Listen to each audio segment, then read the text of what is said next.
Hey, well, how are you all today? I'm going to put this on both channels because it has to do both with preparedness and the state of our country.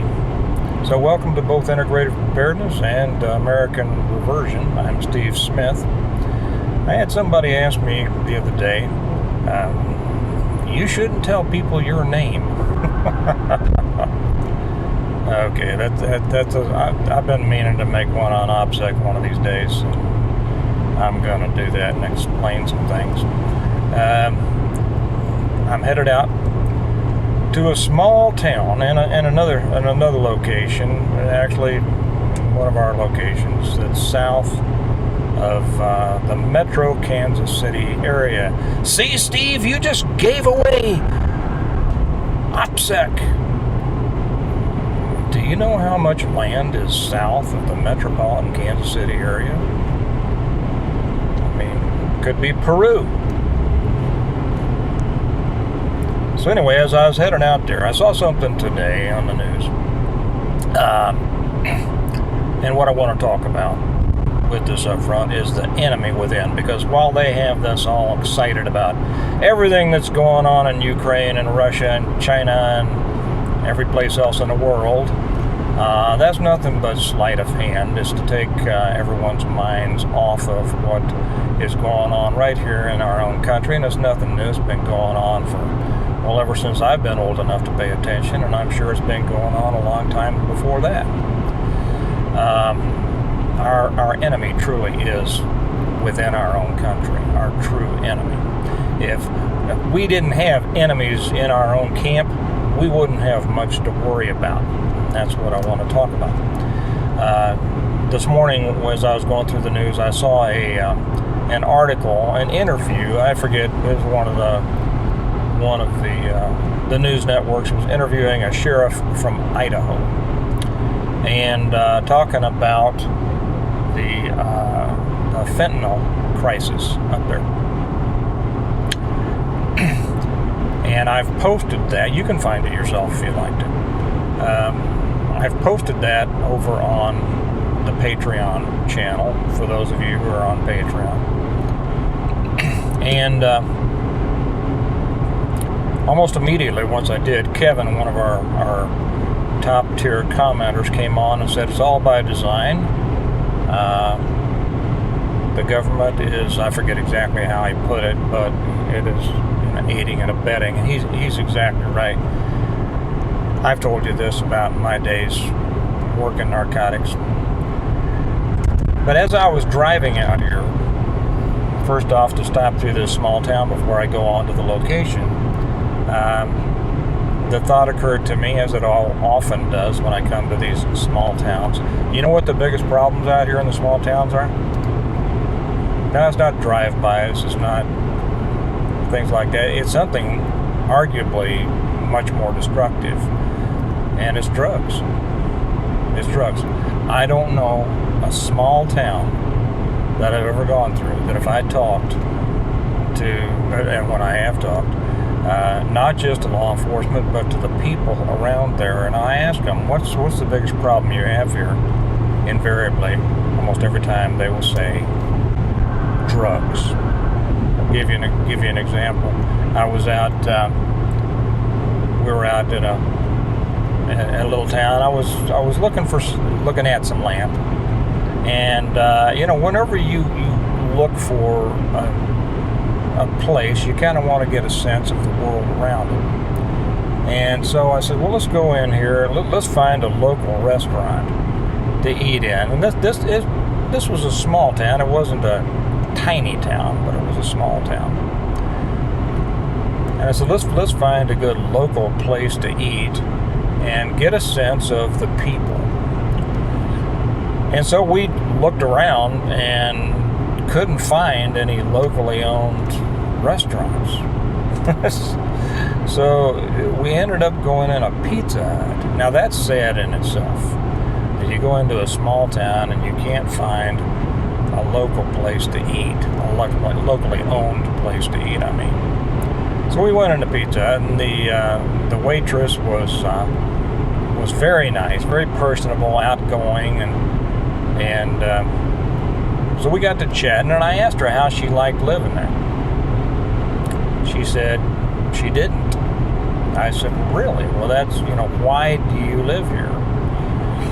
She said, well, I went off, I graduated college, and I came back, and for one reason or another, I don't remember what this is. It's something to do with family. And she says, if I didn't have to live here, I wouldn't. And I said, well, we're talking about, Americana, small town America. I said, well, why? What's wrong? She said, drugs. Every young person out here is on drugs. Now, I'm sure that not every person out there is on drugs. We see the hard-working young people out there on the farms and the ranches, and you're not going to get much of that done, if you're on drugs.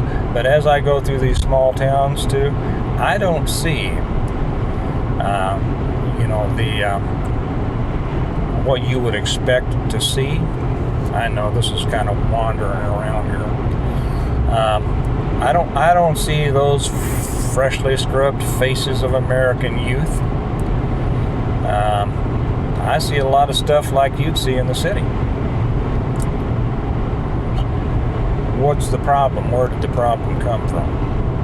Well, the problem is drugs. And I've talked to you before about how everything changed when we left Vietnam, and then drugs started coming up from the South. That totally changed the drug landscape of America. That was the biggest change. Until this country now is awash with meth, which is being made all over the place here, fentanyl, which is being brought in from across our southern border, a lot of it with its origin in China. I'm gonna avoid saying a couple words on here because I think y'all are smart enough to know what this is, and if you want to go watch that the thing over on Patreon, go ahead, because that sheriff in Idaho lays it out.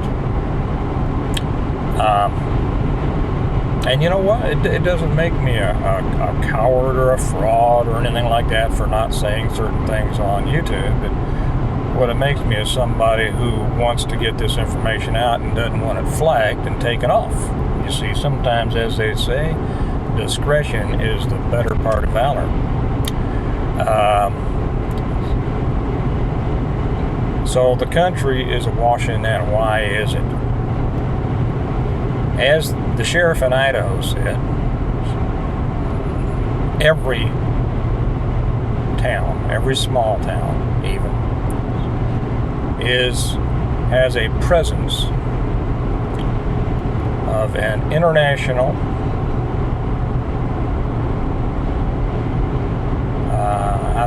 criminal organization in it. You might think that you don't. You might think, you might live way up on a mountain, someplace in the Rockies or some of that beautiful country that we just got back from out there west. You come down off your mountain and you go to the first town you get into, and if you open your eyes, you're going to see it's full of drugs. So why is it? First off, a permissive society, a weak society, a society that would rather be stoned than involved, a society that would rather make excuses for its failures than work for successes. Permissive parents, permissive teachers, permissive churches, and then a government who sees how much more powerful they can be by preying on the weakness of their subjects. That's right. I've probably said it on here before. We could have cleaned up the drug problem in America within a year. We could have done it in my city within a month. But we could have stopped it. we didn't because we couldn't, because we weren't allowed to. You guys who were in Vietnam, you weren't allowed to win that war, were you? That's right, you could have. You essentially did, militarily. You weren't allowed to, because the purpose of that war wasn't to win it, it was to make money. Like pretty much every war. Well, we weren't allowed to win the so-called war on drugs, because the war on drugs was a moneymaker for politicians and corporations.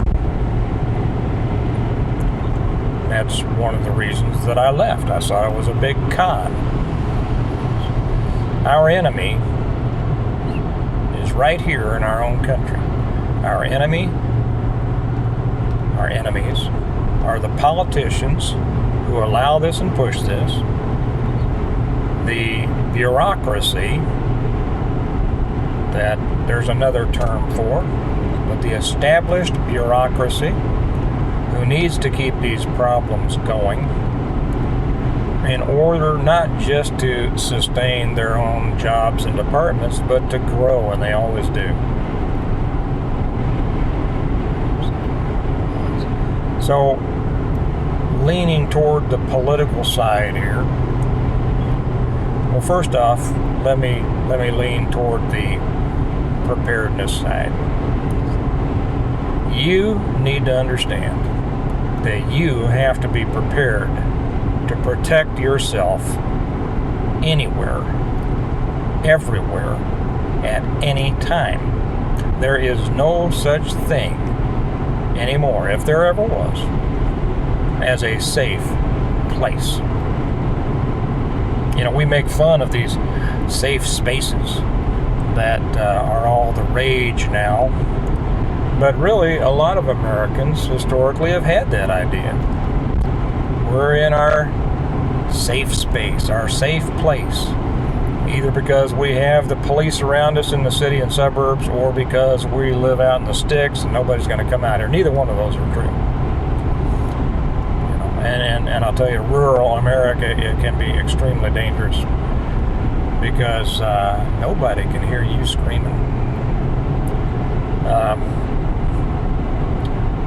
So that's the first thing that people need to understand and accept. There are no safe places. The only place that's safe is the place that you make safe to the best of your ability, and to the extent that you can make it safe. That's it. That's number one. Always be prepared. Wherever you are, wherever you're going. Always. And then what that means is be prepared to defend yourself against somebody wanting to take your stuff or your life. On the political side, the reasons that these problems have been allowed to get so big is because of the politicians. They get their power from it. They get their money from the problems. They get their I'm going to do a little... Never mind. And this is what they want. You see, these things wouldn't go on if the government didn't allow it. And the government doesn't allow what it doesn't want. So the government wants it. The only reason that occasionally we get pushback and we get improvement is because of those people who are involved politically. Okay? Oh yes, the optimistic voter. Some people make fun of people who vote. Well, the people who vote for the more conservative choice are the reason that you're not living in communist America. Well, some would say that we are, but we're not quite yet. The only reason you're not living in a totally totalitarian country right now is because of political efforts. But political action isn't just voting. It's much, much more than voting. It is political involvement. And if all you do is vote, and you don't stay on top of the people afterwards, if you don't educate yourself about the people running, and you don't stay involved, whether it's individually, whether it's part of an organization or whatever, then you may be involved in the voting process, but you are only minimally involved in the political process, and you're not really involved in the fight. You are not involved in the fight. You know, I hear so many people out there talking about being ready to fight, but they're not even, involved politically, because they say, well, politics doesn't work, politics doesn't matter, politics, blah, blah, blah, blah. Well, they're not ready to fight. They've shown they're not ready to fight, because there's a way to fight now, and they're not doing it. I'm going to be making another one, and I'm not sure whether I'll be able to put it on YouTube, or it'll have to only be over on Patreon. But I'm going to make one about the IRA way. I've had an interesting life that's given me experiences that allow me to talk about things that most people don't know about. And some of these things are great lessons. And it applies to kind of what we're going through right now. But we'll see. I'll probably make that here one of these days. But the enemy is within. The enemy, essentially, some of it's our neighbors, some of it's the people that won't stand up, some of it's the people who are actively working against what our country stands for. But the real enemy is the people in government who are pushing for the collapse, not of the country. They want to keep the country, but the collapse of traditional ways and the right ways, because they want everybody to be under their control. So the enemy is here, folks. The enemy is all around you. If you want to get in a fight, you don't have to walk very far to get in it. It just kind of depends on whether you're going to do it or not. But in any case, be ready to defend yourself, because the world, I just have a feeling, I've seen it getting worse and worse and worse and worse and worse, for 50 years. It hadn't really turned around much. And to any thinking person, any reasonable person, there's no reason to think that it's not going to continue to get worse. And that means you better tune yourself up and be determined to protect yourself, because that's the world we live in. So forget about this. Yeah, you don't have to forget about all this stuff that they're trying to they're trying to get your attention in other directions. But make sure that what you're really paying attention to is what's going on in our country, because it's destroying this country. And if you can't fix it, at least you have to defend yourself against it, okay? I guess that's the best way to put it.